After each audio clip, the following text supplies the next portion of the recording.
let's have a look at this question about function. So function f, when they are saying r and arrow r, what that means that the value of x and the value of y, they all real numbers, is a continuous function. Okay, so it keeps on going. Right, we get that. Majority of the function keeps on going forever.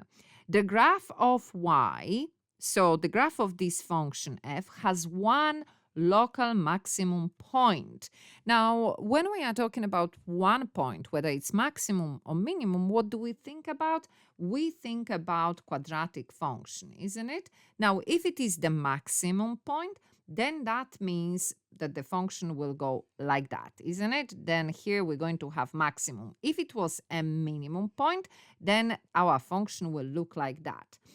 Then we are told that that point is at 7 and 12, so both of them are positive value. So we're just doing a small sketch for ourselves to understand a little bit better. So let's say, I don't know, somewhere here is 7, somewhere here is 12. So somewhere here is that maximum point, and then we have our sketch. Now, it doesn't matter kind of how accurate it is. We just need to understand. So this is more or less the function they are referring to. And they are saying, is that function injective? So what do they mean injective? They are saying to bracket 1 to 1. Basically what that means that for one value of x, there is only one value of y.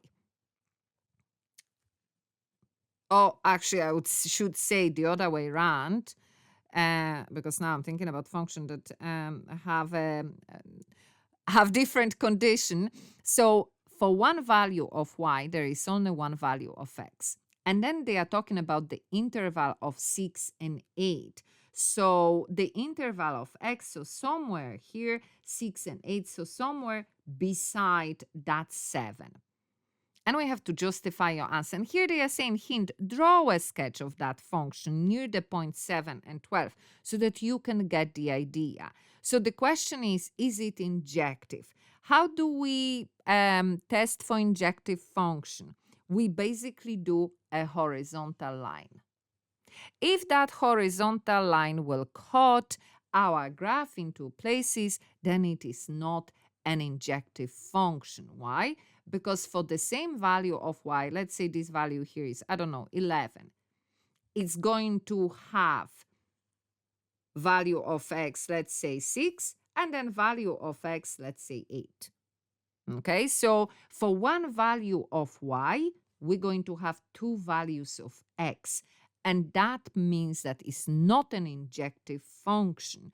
So what kind of example is an injective function? So in comparison to that, if I have a straight line, for one value of x, I only have for one value of y, I only have one value of x.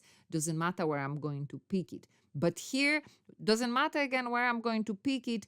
For one value of y, I'm going to have one value of x and the second value of x. So quadratic function is never an injective function.